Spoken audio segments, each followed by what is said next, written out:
Oil వేసుకోవాలి.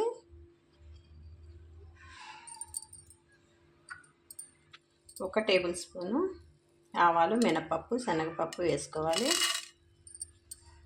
తాలింపు గింజల నెయ్యి వేగిపోయాయండి. ఇందులోనికి వెల్లుల్లిపాయలు కచ్చాపచ్చాయి దంచుకొని వేసుకోవాలి. ఒక ఎండుమిర్చి వేసుకోవాలి.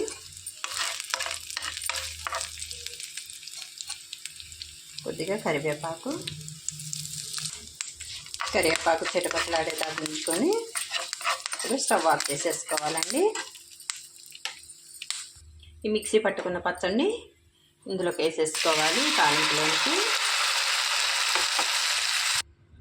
మొత్తం కలిపేసుకోవాలండి.